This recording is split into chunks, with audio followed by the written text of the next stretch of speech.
integración numérica. Estos primeros métodos siguen la lógica de Newton-Cotes, ¿no? Que consiste, como habíamos dicho en la anterior clase, de manera similar a lo que hicimos con la derivación numérica, consiste en integrar polinomios interpolantes. Ok.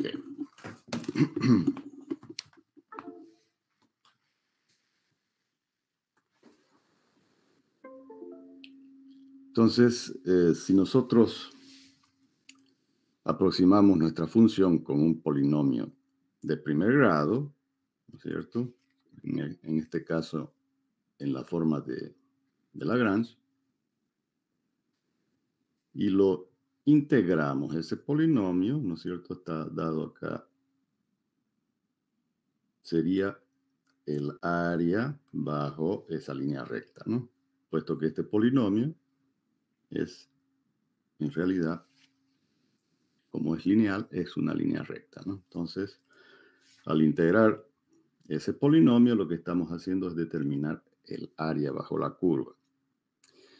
Y este área es un área que tiene la forma de un trapecio.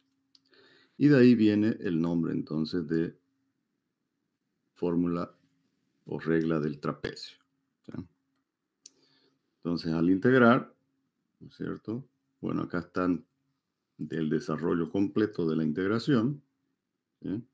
Al integrar, finalmente tenemos este formato de la regla del trapecio. ¿No es cierto? Que si alguien se acuerda de cómo se calcula el área de un trapecio, va a ser el valor de f de a más f de b por la altura sobre 2, ¿no? Que aquí está colocado en el formato donde x0 es igual a a y x1 es igual a b, ¿no? De manera que f de 0 es f de a y f de 1 es igual a f de b. Tal que h viene a ser b menos a. ¿Sí? Entonces, de esta manera nosotros podemos aproximar la integral de cualquier función a través de esta simple fórmula, ¿no? Esta simple formulita, que es la regla del trapecio.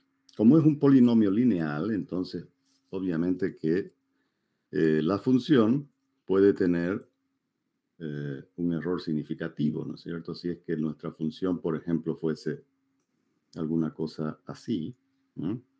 Todo lo que está, en este caso, digamos, por arriba, sería el error.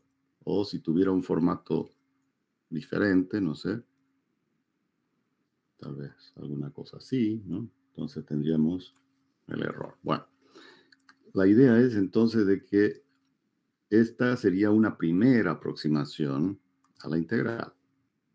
Si ahora en vez de utilizar un polinomio lineal, utilizamos un polinomio de segundo grado, ¿no? Vamos a llegar a la que se conoce como la fórmula o regla de Simpson. ¿Sí? Entonces, si nosotros ahora desarrollamos nuestro polinomio de segundo grado, ¿cierto? Recordando Lagrange, vamos a tener las funciones de forma L0, L1 y L2. ¿Sí? Integrando ahora todas estas funciones de forma, ¿no? Con la relación que habíamos visto también en la clase anterior para un polinomio de segundo grado, ¿no? Las relaciones entre los valores de x sub i, debido a que tenemos separaciones iguales para los dos intervalos que tenemos aquí, ¿no es cierto? Entonces, si esto es a y esto es b, y lo subdividimos, ¿no?, en dos subintervalos, ¿no?, con igual espaciamiento, vamos a tener que h entonces va a ser igual a x1 menos x0 o también a x2 menos x1. Y x0, x2 menos x0 va a ser igual a 2h, ¿no es cierto? Entonces, con Esas relaciones las introducimos en nuestras funciones de forma y al integrar esas funciones de forma, vamos finalmente a obtener esta formulita que sería la fórmula de la regla de Simpson, ¿no? Como la regla de Simpson ya es un polinomio de segundo grado, ya en la mayoría de los casos se ajusta mejor, ¿no?, a la curva de f de x. Y en general nos va a dar una aproximación mucho mejor que la regla de Simpson. Ok, fíjense que estas dos fórmulas que hemos encontrado se obtiene por la integración de un polinomio lineal y un polinomio de segundo grado. En esa misma lógica pudiéramos también integrar un polinomio de tercer grado, ¿sí? Y esa se conocería como la regla de Simpson de 3/8. Sin embargo, a pesar de que aquí yo no he puesto explícitamente la integral de este polinomio de segundo grado, ya el grado de dificultad es un poco mayor, ¿no es cierto?, que integrar un polinomio lineal, donde yo aquí lo he desarrollado completo, ¿no es cierto?, la integración de este polinomio lineal. Ya integrar este polinomio de segundo grado es, como les digo, tiene un grado de dificultad mayor, ¿sí? Aunque aquí ya le he colocado directamente la formulita, ¿no?, que es el resultado, obviamente, de hacer todas las simplificaciones después de la integración. Ahora, integrar un polinomio de tercer grado, ya también el grado de dificultad va a ser mucho mayor.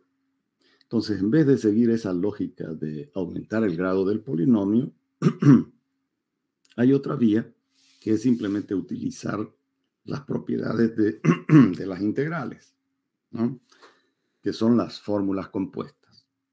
Entonces, lo que hacemos antes de integrar numéricamente es descomponer nuestra integral, ¿no?, la integral de a a b de f de x, la descomponemos en varias subintegrales, ¿no?, subdividiendo nuestro dominio AB, ¿no?, el dominio de la integral, en varios o en n subdominios, ¿no?, de manera que en vez de integrar de un solo saque desde A hasta B, vamos integrando desde A hasta x1, de x1 hasta x2, etcétera, etcétera, hasta xn-1 hasta B, ¿no es cierto? Entonces vamos a tener n subintegrales.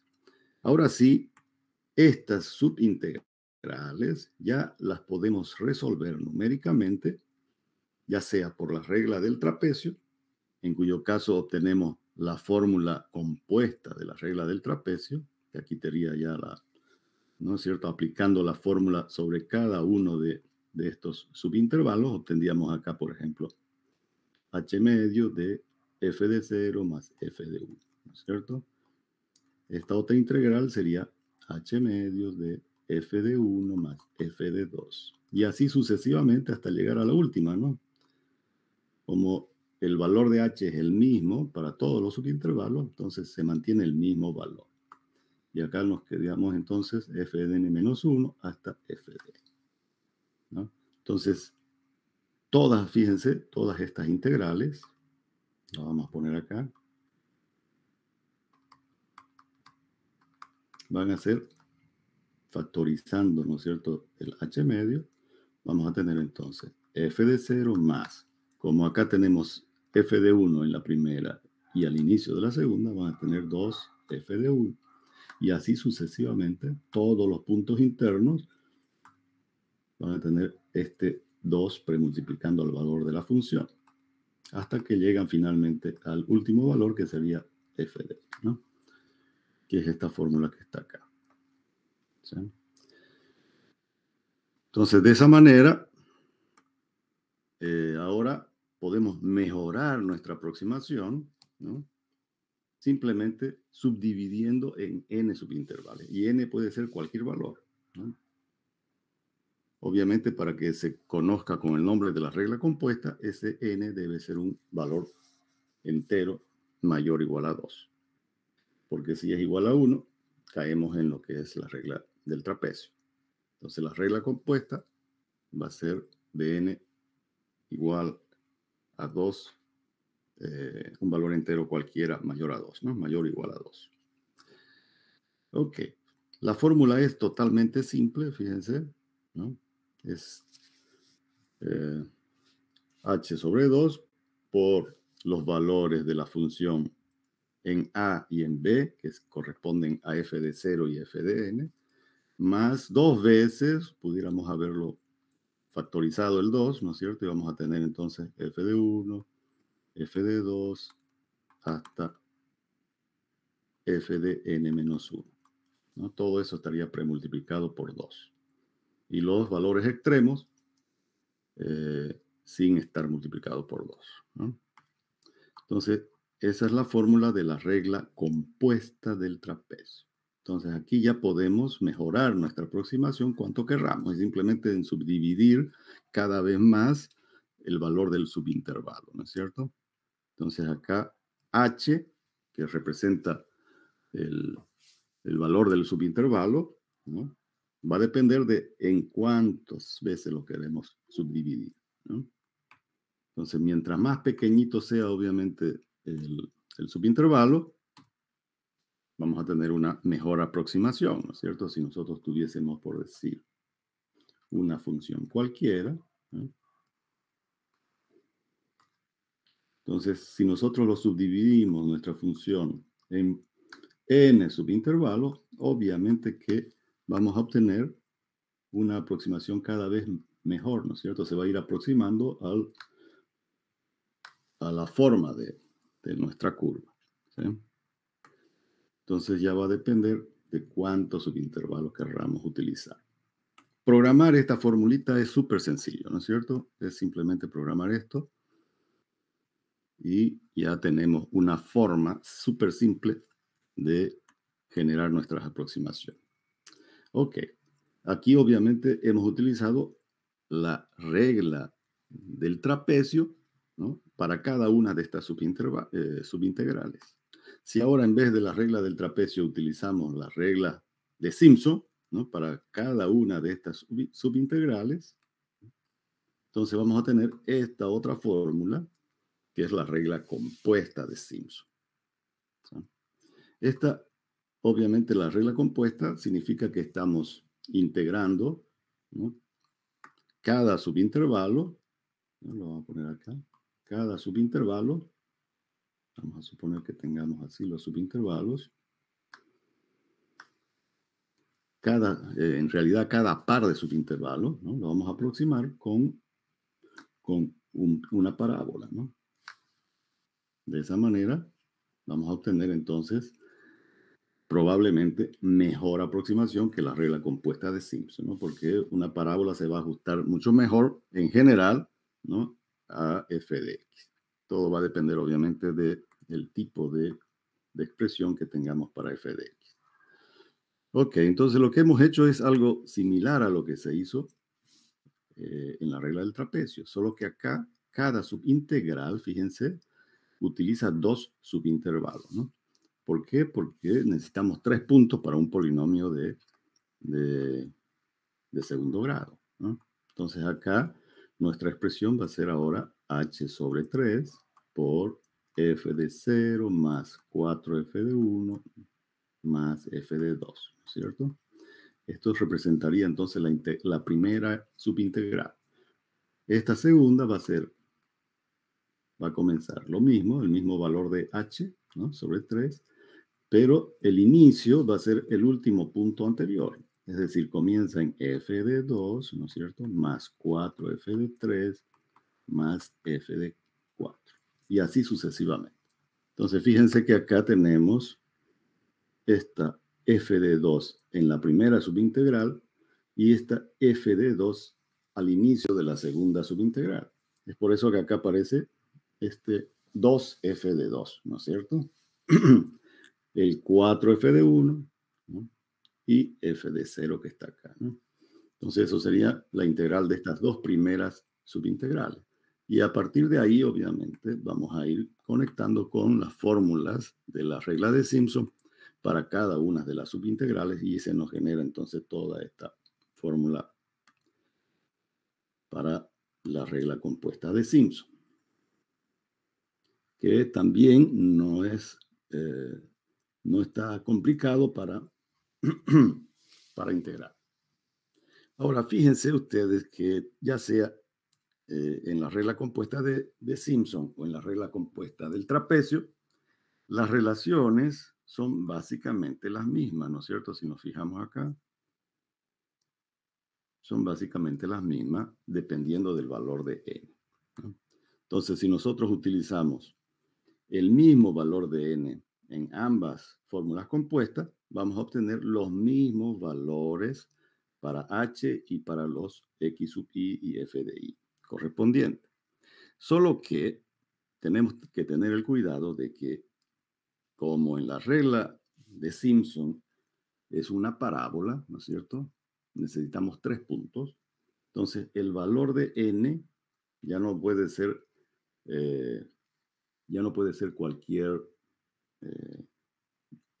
cualquier entero, ¿no es cierto? Tiene que ser un entero par, ¿no?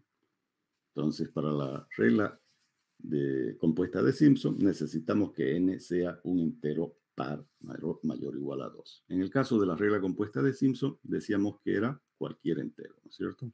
El valor de n va a ser cualquier entero, par o impar, no interesaba. Pero ahora sí ya nos interesa porque cada subintegral toma, digamos, 2 subintervalos, ¿no? Entonces necesitamos que el valor de n sea un valor entero par. Ok, entonces estas serían estas 4 primeras formulitas, ¿no?, que siguen la lógica de Newton-Cotes, ¿no es cierto?, de haber integrado polinomio lineal y polinomio de segundo grado. Ahora vamos a ver una extensión a esta lógica para generar, digamos, el método de Romberg. Entonces vamos a ver ahora el método de Romberg, que el método de Romberg en realidad viene a ser la continuación de la regla compuesta del trapecio, ¿sí? Es una mejora, por decirlo así, de la regla compuesta del trapecio. Entonces, el método de Romberg parte de la regla del trapecio, ¿sí?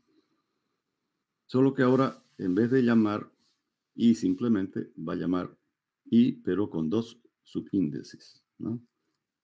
La i sub 0, 0 vendría a representar a la regla del trapecio, ¿no es cierto? Que es, en este caso le estamos colocando un subíndice a h porque el valor de h va a ir sucesivamente dividiéndose a la mitad, ¿no?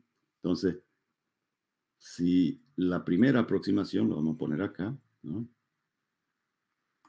de la integral de a b, ¿no es cierto?, vale h. Todo esto entonces valdrá h sub 0. ¿Sí? La siguiente aproximación, la segunda aproximación por el método de Romberg, consiste en subdividir el intervalo de integración en 2, ¿no es cierto? Entonces ahora vamos a tener, en vez de h sub 0, va a ser h sub 1, que va a ser la mitad de h sub 0. Y obviamente, si nosotros utilizamos la regla compuesta del trapecio, vamos a obtener esta fórmula, ¿no?, que ahora lo estamos llamando i sub 1, 0, ¿no? Entonces, la regla del trapecio era sub 0, 0, y ahora la primera o la segunda aproximación ya tenemos i sub 1, 0, ¿no es cierto? En esta fórmula está implícita, si ustedes se fijan, la fórmula de la regla del trapecio, ¿no? Entonces, lo que hacemos es incorporar en esta fórmula la fórmula de la regla del trapecio. Y por lo tanto, acá tenemos, ¿no es cierto?, la aproximación de la regla del trapecio más la mejora al utilizar ya 3 puntos, ¿no es cierto? Porque ahora ya tenemos, como hemos subdividido h0 en 2 subintervalos, ya tenemos 3 puntos a considerar, ¿no es cierto? X0, X1, X2. La siguiente aproximación consistirá nuevamente en subdividir ahora los intervalos, ¿no? Si esto era H1, esto ya va a ser H2, ¿no? Va a ser la mitad de H1, va a ser H2. ¿No es cierto? Y tenemos la fórmula, utilizando la regla compuesta del trapecio, para generar nuestra fórmula de I sub 2, 0 ahora, ¿no es cierto? Ya estamos con H sub 2. Lo mismo que hicimos en la fórmula anterior, buscamos las relaciones para introducir el valor anterior en el siguiente. Es decir, aquí ya lo tenemos el valor anterior más una mejora, digámoslo así, ¿no? En función de un subintervalo más pequeño, ¿no? Entonces, H sub 1 era la mitad de H sub 0, H sub 2 ahora es la mitad de H sub 1, y así sucesivamente, ¿no? Entonces vamos a ir cada vez subdividiendo más e incorporando la solución anterior en la siguiente, ¿sí? Ok, vamos a borrar todo esto. De manera que si nosotros generalizamos ahora este proceso, vamos a tener esta fórmula que es conocida como el método de Romberg, ¿no? Y esta sería una fórmula de manera sintética, ¿no? De cómo generar entonces la aproximación I sub K0. Fíjense que el segundo subíndice, por ahora, se mantiene en 0. ¿Por qué? Porque ahora vamos a generar una interpolación de los resultados que se obtienen con la fórmula de Romberg, ¿sí? Y esto se denomina ahora ya la extrapolación de Richardson. Entonces, Richardson, con cada dos aproximaciones de Romberg, genera una siguiente de mayor aproximación. Acá está todo el desarrollo, más o menos como lo plantea Richardson para generar la fórmula de extrapolación de Richardson, que finalmente es esta de acá, ¿no es cierto? Esta última. Esta sería entonces la fórmula de extrapolación de Richardson. Donde ahora ya, fíjense, ya tenemos dos subíndices ya, ¿no? Que están funcionando. Ya no va a ser I sub K0 como era en el método de Romberg, ¿no es cierto? En el método de Romberg teníamos acá I sub K0. Ahora acá va a ser I sub KJ, ¿no? Entonces, tenemos acá 4 elevado a la J por I sub KJ, J menos 1, ¿no? Menos la aproximación que sería I sub K menos 1, J menos 1, dividido entre 4 a la J menos 1. Ok. Ambos subíndices acá obviamente van a partir, van a tomar valores desde 1 en adelante. Y como habíamos visto al comienzo, reservando el valor de K igual a 0 para la fórmula de la regla del trapecio, ¿no? Y cuando J es igual a 0, estamos con la fórmula de Romberg, ¿no es cierto? Si J es igual a 0, estamos con la fórmula de Romberg, y cuando comienza a variar J, ya estamos con la regla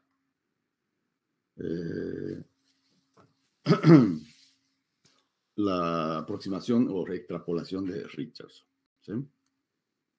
Ok, esta extrapolación de Richardson, entonces, como hemos visto, lo que hace es, con cada dos aproximaciones de Romberg, genera una siguiente de mayor precisión. Esto lo podemos ver acá en el formato de una matriz, ¿no es cierto? Entonces acá tenemos todas estas aproximaciones que están en esta primera columna, serían las aproximaciones por la fórmula de Romberg. Ahora, con cada dos aproximaciones de Romberg, fíjense, se genera una aproximación. Acá lo hemos puesto en función del error, ¿no es cierto? Si tenemos un error elevado al cuadrado o cuadrático, acá sería el error a la cuarta y así sucesivamente. Entonces, con cada dos aproximaciones de Romberg, obtenemos una aproximación por Richardson, ¿no es cierto? Acá tenemos otras dos y acá tenemos. Luego, si queremos mejorar aún más, ¿no? Con cada dos aproximaciones de cuarto, generamos una de sector, ¿cierto? Y así sucesivamente, ¿no? Con dos aproximaciones con un error de h a la sexta, obtenemos ahora una aproximación de h a la octava. Si quisiéramos continuar mejorando, tenemos que ir aumentando aproximaciones de segundo orden, ¿no? Y así sucesivamente. Entonces podemos ir mejorando esas aproximaciones. Fíjense que las aproximaciones acá entonces forman una matriz triangular, triangular inferior, ¿no es cierto? Tenemos el formato, digamos, ¿no? Es como que fuese una matriz de aproximaciones triangular inferior. De manera que las mejores aproximaciones van a estar siempre en la diagonal principal. Es decir, estos valores que están sobre la diagonal principal van a ser siempre las mejores aproximaciones por Richardson. Entonces, siempre que trabajemos nosotros numéricamente para resolver una integral, vamos, si lo hacemos por Romberg, vamos a aproximarnos a través de la extrapolación de Richardson a estos valores que están sobre la diagonal principal.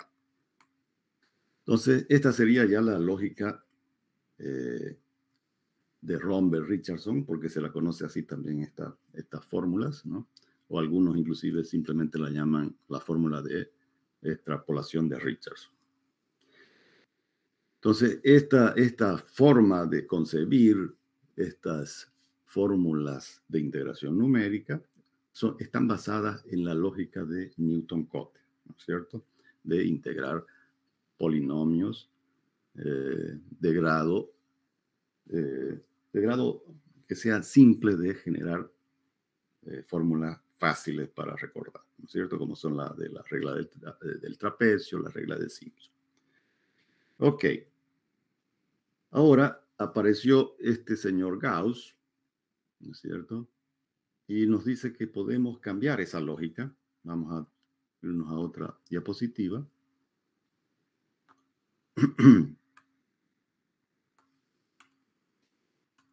Entonces Gauss nos dice que en vez de dejar, digamos, o de utilizar la lógica de Newton-Cotes, ¿no? Podemos siempre, las aproximaciones que hemos hecho, ¿no? A la integración numérica, las podemos generar a través de la sucesión de un producto, ¿no es cierto? Lo estamos llamando acá C sub 0 por f de x0, C sub 1 por el valor de la función en x1, ¿no? Si nosotros estamos utilizando, por ejemplo, la regla del trapecio, ¿no es cierto? Donde va a ser igual a h0 sobre 2 por f de x0 más f de x1, ¿no es cierto? Esto está en función, obviamente, de la integral desde a hasta b de f de x de x, ¿no es cierto? Donde acá lo pudiéramos colocar entonces como b menos a sobre 2 por el producto de f de a más f de b, ¿no es cierto? Con estas equivalencias, ¿no? Fíjense que esto lo podemos colocar de esta manera, ¿no? B menos A sobre 2 por F de A más B menos A sobre 2 por F de B. Donde esto, aquí lo podemos llamar C sub 0 y C sub 1. ¿no es cierto? Que es lo que está en esta fórmula de acá. La sucesión, entonces, de un producto de C sub 0 por f de A sería f de x0, ¿no? Más C sub 1 por f de x1, que sería f de b en el caso de la regla del trapecio, ¿no? Con C sub 0 igual a C sub 1 igual a b menos a sobre 2. Entonces, en esa lógica, ¿no? Como este es un polinomio lineal en el caso de la regla del trapecio, y los valores de x0 y x1 son valores fijos, son valores conocidos. Entonces, Gauss nos dice, ¿qué tal si esa línea recta que genera un polinomio lineal, nosotros la pudiéramos desplazar libremente para generar la mejor aproximación? Vamos a borrar esto de acá.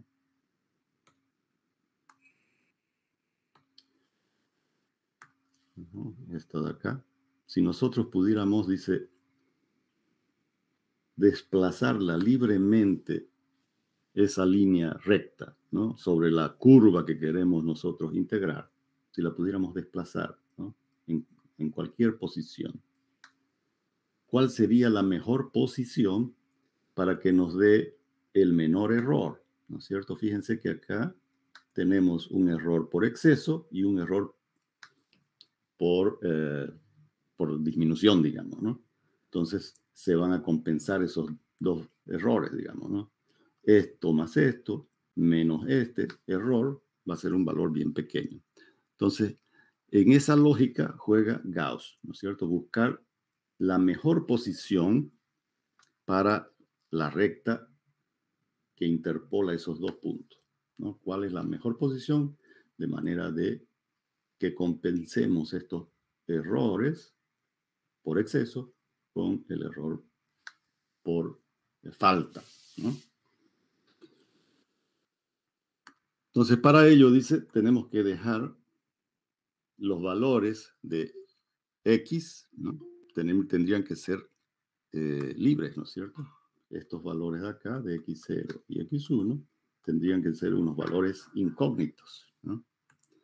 Es decir, no los conocemos a priori cuál va a ser la posición inicial de esa recta.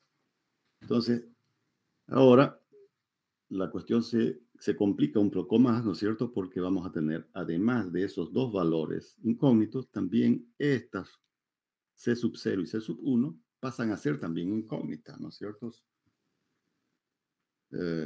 Ya van a ser desconocidos porque si fuese una línea recta con x0 y x1 los valores de A y de B, entonces el valor de C sub 0 y C sub 1 también serían conocidos, ¿no? Pero al hacer los variables, los valores de x0 y x1, como en este caso, también se van a hacer incógnitas los valores de C sub 0 y C sub 1. Ok, entonces se nos van a generar cuatro incógnitas, ¿no es cierto? Para un problema con dos puntos de integración, como es el que estamos planteando acá, ¿no? Dos puntos de integración, entonces se nos genera un problema con cuatro incógnitas. Entonces tendremos que generar un sistema de cuatro ecuaciones para las cuatro incógnitas para poder resolver, ¿no es cierto?, los C sub 0, C sub 1, X0, X1. Entonces, ahí aparece la opción de Gauss utiliza la interpolación de Legendre, ¿no? O los polinomios de Legendre para generar estas cuatro ecuaciones, ¿no? Acá entonces tenemos las cuatro ecuaciones para poder resolver las cuatro incógnitas. Entonces, ¿qué es lo que hace Gauss? Utiliza, como decimos, los polinomios de Legendre, pero cada polinomio va aumentando el grado, ¿no? En este caso, fíjense, nuestro primer polinomio es 1, es decir, el valor constante. El segundo polinomio es el valor de x, ¿no? El tercer polinomio ahora va a ser x cuadrado y así sucesivamente, ¿no es cierto? El cuarto polinomio va a ser x al cubo. Como en este caso solamente estamos utilizando dos puntos de integración, que nos hemos generado 4 incógnitas. Entonces necesitamos solamente 4 ecuaciones para resolver. Pero ahora, este es un sistema de 4 ecuaciones para las 4 incógnitas, pero no son lineales ya, ¿no? Fíjense que acá estas dos ecuaciones son no lineales. Entonces, el problema se complica para resolver los valores de C sub 0, C sub 1, X0, X1, ¿no es cierto? Porque ya vamos a resolver un sistema no lineal. Y a medida que aumentemos la cantidad de puntos de integración, va a ser más no lineal. Ok, acá simplemente lo que he hecho es generalizar, ¿no es cierto?, la integral de un polinomio de Legendre con el exponente k, ¿no es cierto? Es decir, la integral de menos 1 a 1 de x a la k nos va a dar en realidad estos dos posibles valores, ¿no es cierto? Al resolver esa integral, vamos a obtener que si el valor de k es un número par, entonces vamos a obtener este valor, 2 dividido entre k más 1. Ahora, si k tiene un valor impar, entonces va a ser igual a 0, ¿no? Eso para resolver de manera sencilla, digamos, el valor de la integral. Fíjense que acá, en este primer valor, por ejemplo, ¿no?, esto, el x, f de x igual a 1 corresponde con x elevado a la 0, ¿no es cierto? X a la 0. 0 se considera un número par, ¿no? Entonces, si nosotros colocamos acá el 0 en esta ecuacióncita, nos va a quedar 2 dividido entre 0 más 1, 2, ¿no es cierto? Si k, en este caso, x, ¿no es cierto?, elevado a la 1, 1 va a ser un número impar. Entonces, la integral de esa función va a ser 0. Si k vale 2, número par, ¿no?, va a ser 2 dividido entre k más 1. Entonces va a ser, si k vale 2, más 1, 3, 2 tercios, ¿no? Si k vale 3, la integral va a ser 0. Y así sucesivamente. Entonces, esta formulita simplemente para facilitar la integral de cada uno de estos polinomios de Lagrange. Ok, una vez que hemos generado entonces estas 4 ecuaciones, resolvemos el sistema. Ahora, algo que hay que hacer notar es que aquí estamos utilizando los límites de menos 1 a 1 en todas estas integrales. ¿Sí? Entonces, fíjense que nosotros estamos resolviendo por ahora, ¿no es cierto?, la integral de menos 1 a 1 de f de x, ¿no?, que va a ser igual a esto de acá. ¿Sí? A c sub 0 por f de x0 más c sub 1 por f de x1. Después, al final, vamos a generar ya una función de transformación para los intervalos cualquiera de A a B. ¿Cuál es la ventaja de utilizar esta integral de menos 1 a 1? Que los valores de x siempre van a ser simétricos respecto del eje vertical, ¿no?, respecto de las ordenadas. Entonces, x0 y x1 van a tener los mismos valores con signos opuestos, ¿no es cierto? El lado izquierdo va a ser signo negativo y el lado derecho signo positivo. Entonces, esa es una ventaja que la podemos utilizar para resolver, obviamente, este sistema de ecuaciones, ¿no? Esa ventaja. Si ya sabemos que x tiene el mismo valor que x1 con signo contrario, lo podemos utilizar entonces para resolver nuestro sistema de ecuaciones. Fíjense que acá simplemente lo que hemos hecho es reemplazar, ¿no es cierto? En la primera ecuación, estamos utilizando esta aproximación, ¿no?, la estamos utilizando c sub 0 por f de x0.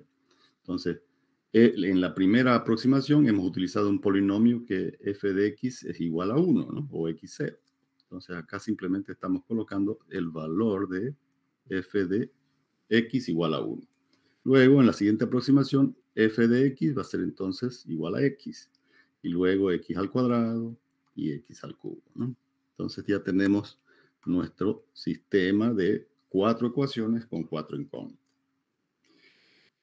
Y al resolverla, ya directamente obtenemos los correspondientes valores de C sub 0 va a ser igual a C sub 1 igual a 1 y X0 va a ser el negativo de 1 sobre raíz de 3, que aproximadamente es ese valor, y X1 tiene el mismo valor pero con signo opuesto, ¿no? Listo, ya podemos ahora utilizar estos valores para resolver cualquier integral con la limitación de que estamos entre los límites de integración de menos 1 a 1. Entonces, para poder generalizarlo a cualquier límite de integración, lo que hacemos es generar una transformación lineal de esos límites. Entonces decimos que los valores de x que vamos a utilizar van a estar en función de una ecuación lineal de xd. ¿Ya? XD va a ser entonces los valores referidos a los límites de menos 1 a 1. De manera que cuando x sea igual a, ¿no es cierto? XD será menos 1. Es decir, en el límite, ¿no es cierto? Cuando x es igual a, en la integral que nosotros hemos utilizado, será el límite inferior menos 1. Y cuando x sea igual a b, ¿no es cierto? Cuando x sea igual a b, en la otra integral estará, el límite superior será 1.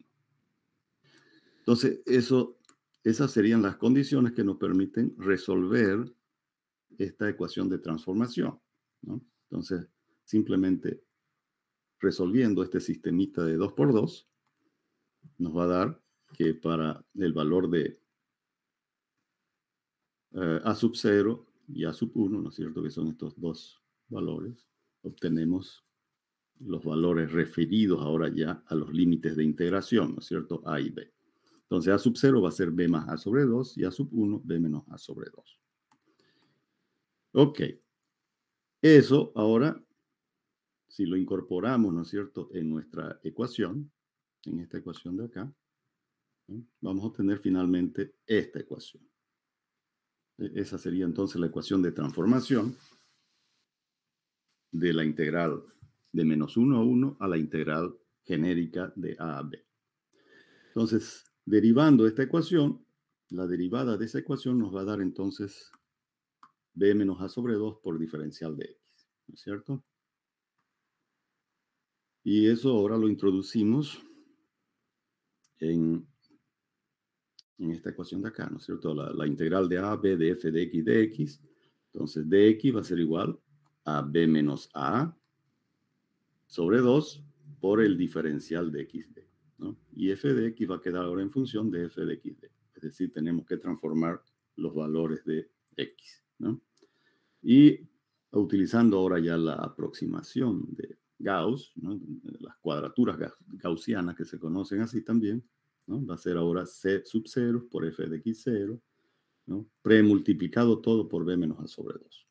Y acá es una sumatoria que va a depender con cuántos puntos nosotros queremos resolver esa integral, ¿no?, cuántos puntos de integración. Entonces va a ser C sub 0, C sub 1, C sub 2, C sub 3, etc.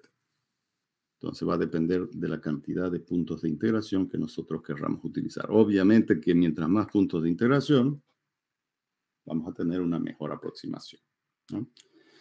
Ok, como es a partir de 2 puntos, ¿no?, ya si utilizamos 3 puntos, vamos a tener un sistema de 6 por 6, ¿no es cierto? Un sistema de ecuaciones 6 por 6. Entonces, cada vez se vuelve más difícil generar o resolver ese sistema de ecuaciones no lineales. Entonces, lo que hacen los libros de métodos numéricos es darnos una tabla, ¿no?, de los valores de C sub i y X sub i en función de la cantidad de puntos. Entonces, lo que hemos visto ahorita es que con 2 puntos, C sub 0 y C sub 1 tienen el valor de 1, y X0 y X1 va a ser, acuérdense, menos 1 sobre raíz de 3 y más 1 sobre raíz de 3, ¿no?, que son esos dos valores. Si utilizamos 3 puntos de integración, ya vamos a tener estos tres valores para C sub 0, C sub I, ¿no es cierto? C sub 0, C sub 1 y C sub 2. Y fíjense que como estas tablas están en función de los límites de integración de menos 1 a 1, ¿no es cierto? Entonces los valores de X siempre van a ser simétricos, ¿no? Entonces, en este caso, como son tres puntos de integración, por simetría, el punto central va a caer justo en 0, ¿no es cierto? Eso siempre va a ser así, ¿no es cierto? Por ejemplo, si acá utilizamos 5 puntos, por simetría, el punto central va a caer siempre en el centro, ¿no? En el origen del sistema de coordenadas, ¿no? Ok. Y los valores de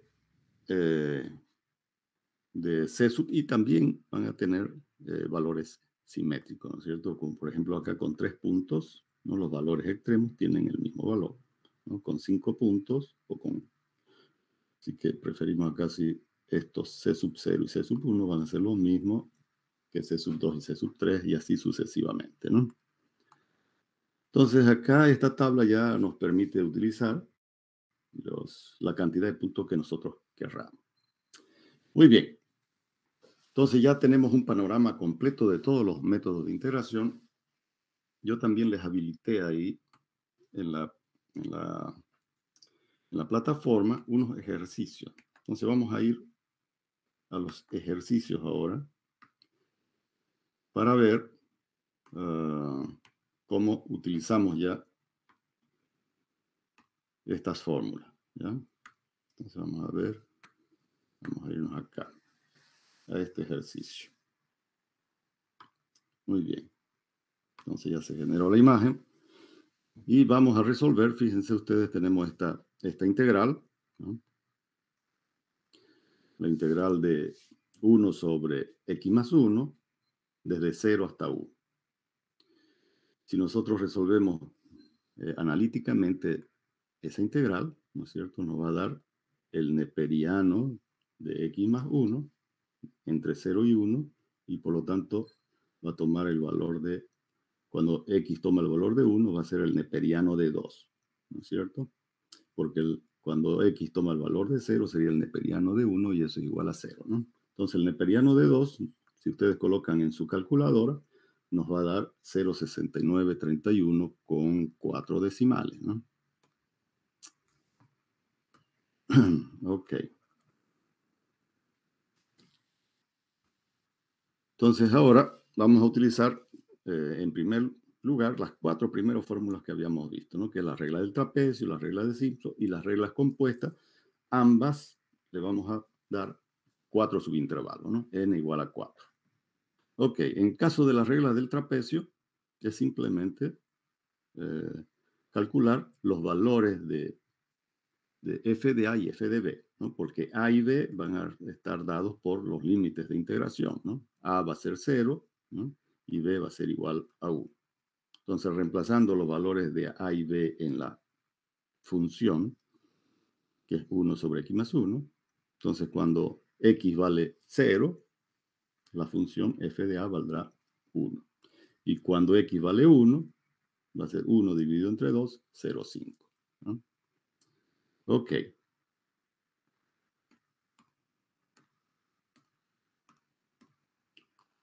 Entonces ahora simplemente utilizamos la fórmula de la regla del trapecio, que va a ser b menos a sobre 2 por f de a más f de b, ¿no? Y obtenemos nuestra aproximación, que va a ser 0,75.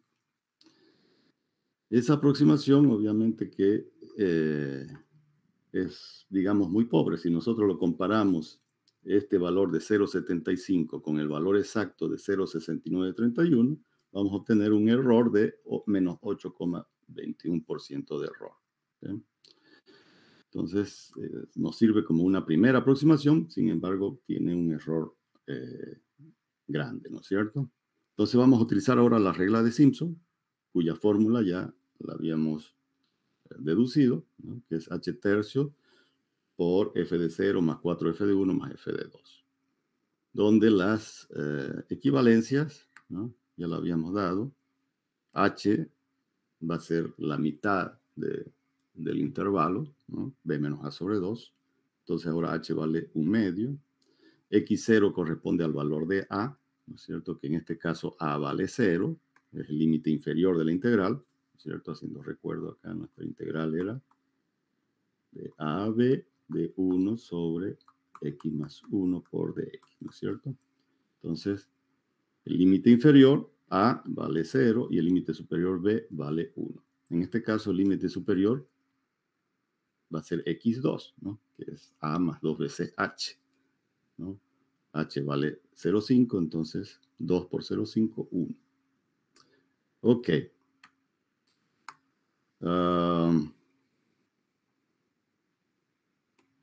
Entonces, reemplazando en la fórmula, ¿no? En la fórmula de Simpson, todos estos valores, obtenemos esta aproximación que mejora sustancialmente a la aproximación anterior de la regla del trapecio, ¿no es cierto? Ya se aproxima con un error bien pequeño, de menos 0,2%.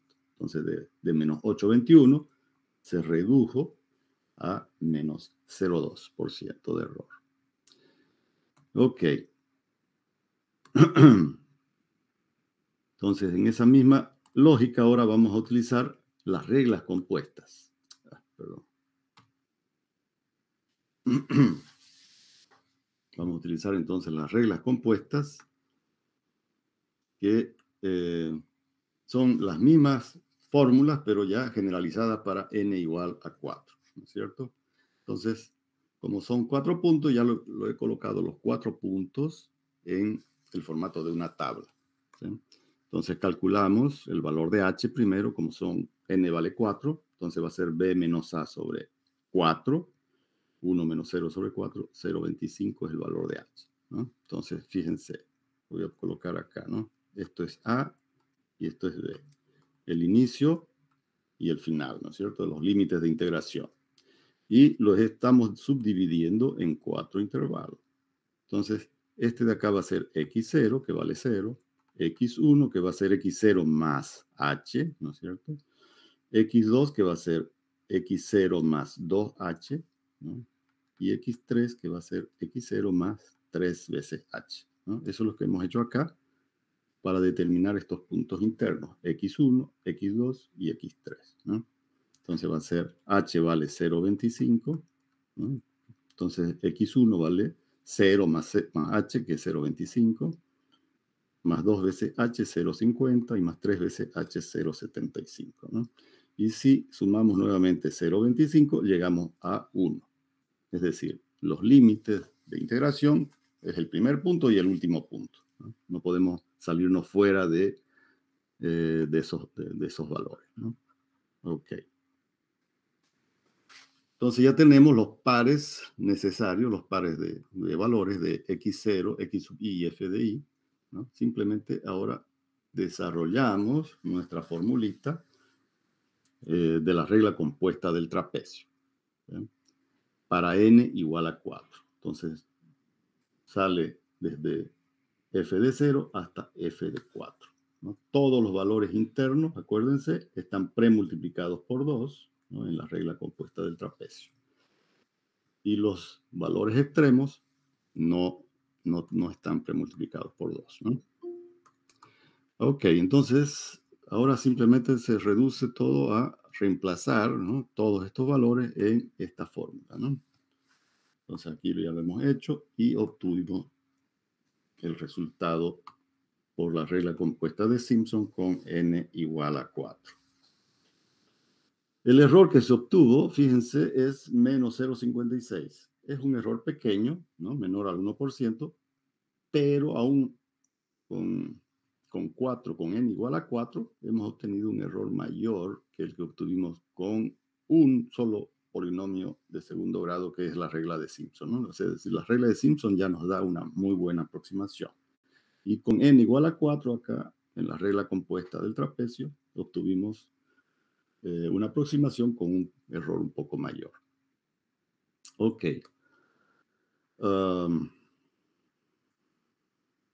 Obviamente que esto se puede mejorar si yo aumento el valor de subintervalos, es decir, n igual a 8, n igual a 20, n igual a 100, voy a disminuir el error, ¿no? Ahora, si yo utilizo la regla compuesta de Simpson, ¿no? Esto fue con la regla del trapecio. Ahora hago lo mismo con la regla de Simpson, ¿no? Lo único que varía acá es la fórmula, ¿no? La formulita que tiene, se distribuyen de diferente manera los valores de H y de F sub I, ¿no? Pero utilizan los mismos valores que hemos utilizado en la regla compuesta del trapecio. Solo que ahora la aproximación que se obtiene, fíjense, es mucho mejor que la de la regla compuesta del trapecio. Entonces ahí hemos obtenido una aproximación casi ya igual, con 4 decimales, a la solución exacta que es 0,6931. ¿Mm? Ok. Borramos esto. Y ahora vamos a resolver este mismo ejercicio, pero lo vamos a hacer ahora con el método de Romberg, ¿no? Acá lo tenemos entonces, el método de Richard Romberg, que lo vamos a resolver hasta la aproximación. Hemos dicho que siempre por la diagonal principal. En este caso vamos a llegar solamente hasta I sub 2,2, ¿no? Entonces generamos primero las dos aproximaciones iniciales por Romberg, ¿no? I sub 0,0, que sería la regla del trapecio, ¿no? Y luego tenemos perdón. Acá tenemos la regla del trapecio para I sub 0,0 y luego la aproximación por utilizando ya la ecuación de Romberg, la I sub 0, 1, 0, ¿no? Entonces, con estas dos aproximaciones, ¿no? Ya podemos nosotros generar una aproximación por Richardson, ¿no? De hecho, la tenemos acá abajo, ¿no? Entonces, con estas dos aproximaciones, fíjense, I sub 1, 0 y I sub 0, 0, ya podemos generar una aproximación mucho mejor que la que se obtuvieron en cada una de ellas, ¿no? Ok. Entonces, generamos por Romberg la aproximación I sub 2, 0, ¿no? Que es hasta donde nos pide acá. En Romberg es 2 y Richardson también 2, ¿no? Entonces, generamos ahora las aproximaciones con las dos siguientes aproximaciones de Romberg, ¿no? Con sub 2, 0 y 1, 0, generamos una por Richardson. Y finalmente, acá con dos aproximaciones ya de cuarto orden, utilizando la fórmula de Richardson, generamos una de sexto orden de precisión, que ya nos da el valor exacto, ¿no? Con 4 cifras significativas ya obtenemos 0,6931. Ok, entonces Romberg-Richardson tiene muy buena aproximación de acuerdo a la cantidad de aproximaciones que nosotros querramos hacer, ¿no? Si nosotros vamos hasta I sub 3,3, obviamente vamos a tener una aproximación mucho mejor, que en el caso de que estamos utilizando 4 decimales, ya no puede mejorar más el valor obtenido hasta I sub 2,2, ¿no? Ok, ahora resolvemos este mismo ejercicio ahora utilizando las cuadraturas gaussianas, ¿sí? Entonces lo vamos a hacer primero con 2 puntos de integración y luego con 3 puntos de integración, ¿no? Para ver cómo se trabajan las fórmulas. Bueno, con 2 puntos de integración, entonces vamos a tener, de acuerdo a la tabla que les mostré ahí, ¿no es cierto?, los valores de C sub 0 y C sub 1 y X sub 0 y X sub 1. Ok. Antes de calcular los valores de f de x y f de x0 y f de x1, primero tenemos que transformar, porque estos valores de acá están para los límites de integración de menos 1 a 1, ¿no es cierto? Entonces, lo que tenemos que hacer primero es transformar los valores de x con la función de transformación que hemos visto que era esta de acá, ¿no? Entonces, introducimos los valores de x, ¿no?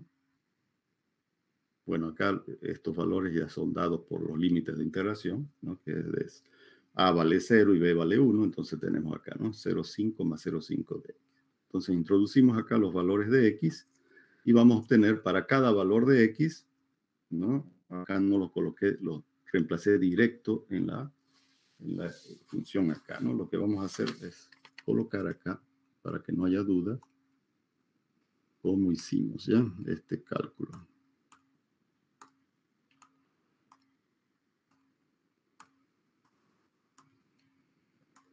Ok, entonces vamos a ver. ¿Cuánto daría de acá? Vamos a poner acá. ¿Cuánto sería x0 y cuánto sería x1, ¿no? Va a ser, entonces, a ver.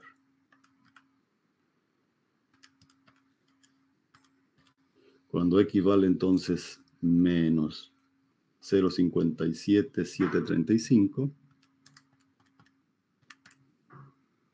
el x0 valdría, bueno, este sería el x sub d0, vamos a poner así, ¿no? X sub d1, para diferenciar los de arriba. Acá nos daría entonces 0,21132, ¿no? Y para cuando x vale 0,57735, esto nos da 0,78868, redondeado, ¿no? Y ahora esos valores los reemplazamos en nuestra función, ¿no es cierto? Entonces va a ser 1 dividido entre 1 más x. Entonces, cuando x vale 0,21132, nos va a dar 0,82554, que es el valor que está acá, ¿no? Y cuando x vale 0,78868, nos va a dar 0,55907,14941. Como estamos trabajando acá con 5 decimales, entonces lo cortamos ahí al quinto decimal. Listo, ya tenemos entonces los valores ya de la función transformada. Entonces, ahora nos vamos a la aproximación por las cuadraturas gaussianas, ¿no? Acá tenemos los valores de C sub 0, ¿no? Los reemplazamos entonces esos dos valores, ¿no? Bueno, acá ya los puse directamente también el producto, ¿no? Ya los he multiplicado acá. Como C sub 0 y C sub 1 valen 1, entonces directamente van a ser los valores de f de x0 y f de x1, ¿no es cierto? Entonces, el valor de f de x0 y el valor de f de x1 vienen y ocupan su lugar acá, ¿no? Que son estos dos valores. Y b menos a sobre 2, que vale 0,5. Entonces, haciendo ese producto, obtenemos esta aproximación, 0,6923, con un error de 0,122%. Ok, si nos ¿no? Nos vamos a la tabla esa de los puntos de integración y obtenemos estos valores de acá, ¿no? Esos valores nos da la tabla. Entonces, como nuestra función de transformación es la misma, ¿no? Cada uno de estos valores los vamos transformando, ¿no es cierto? Y obtenemos, al reemplazarlo en nuestra función, estos tres valores de f de x0, f de x1 y f de x2, ¿no? Entonces,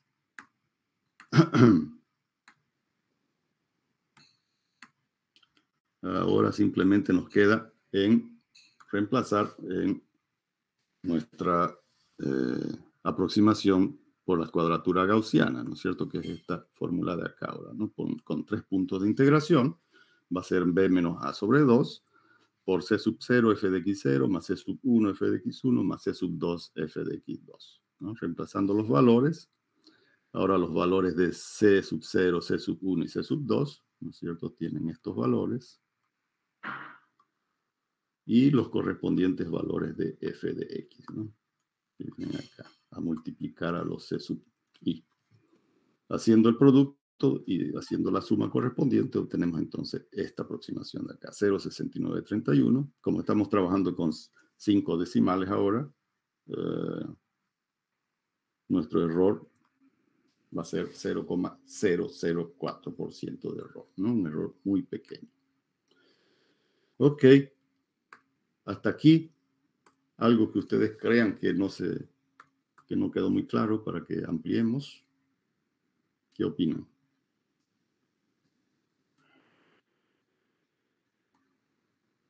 Ok. Fíjense que todos los métodos que hemos visto eh, en realidad son fórmulas que vamos a utilizar, ¿no es cierto? Entonces acá hemos planteado todas las fórmulas necesarias y hemos resuelto los ejercicios correspondientes con cada una de esas fórmulas. Todo esto de acá está en la plataforma, ya se los había habilitado, entonces ustedes lo pueden ver ahí con más detalle. Entonces, de aquí ya nos vamos directo al día martes, ¿no? Que nos encontramos allá en el aula, si no me equivoco, va a ser el aula 44, la misma donde dimos el anterior examen. ¿Dudas? ¿Preguntas? De todas maneras, el WhatsApp va a ser nuestra herramienta para hacer las preguntas, ¿no? Pero por favor, todas las preguntas háganlo ahí en el grupo de WhatsApp que tenemos de la materia, ¿ya? No me manden a mi inbox porque ahí responder aparte, digamos, se puede generar la misma pregunta por otro estudiante. Entonces, por favor, todas las preguntas las hacen ahí en el WhatsApp del curso. Hemos dicho que en relación a la pregunta que hace acá Luis Andrés, el video del proyecto tiene que durar máximo, por decir, 15 minutos, ¿no? Lo ideal sería que en 10 minutos ustedes puedan explicar todo y presentar el programa, todo eso, ¿no es cierto? Bien sucinto, bien concreto, porque lo ampliado, digamos, la monografía, ustedes la van a dejar ahí para que yo la revise en la plataforma, ¿no? Entonces el video tiene que ser algo bien rápido, bien sucinto, que yo lo pueda ver rápidamente, ¿ya? Entonces 10 minutos sería lo ideal, pero como máximo, digamos, 15 minutos. ¿Está bien? ¿Alguna otra duda? ¿Alguna otra pregunta? Ok, si es que no hay, entonces ya nos vemos directamente para el examen final. Yo estoy suponiendo que el examen final entonces es este martes, ¿no? Espero que no haya ningún conflicto, ¿no? Y podamos darlo, ¿no? Yamil pregunta, ¿en el video tiene que salir todos los miembros del grupo Inge? Sí, es lo ideal, ¿no? Que se lo subdividan, ¿no? La explicación en el número de miembros que tiene el grupo, ¿no? De esa manera yo los voy a ver ahí a toditos en su exposición, ¿sí? Entonces, como es un trabajo en grupo, eh, es bueno verlos a todos participando, ¿ya? Ok, ¿qué más?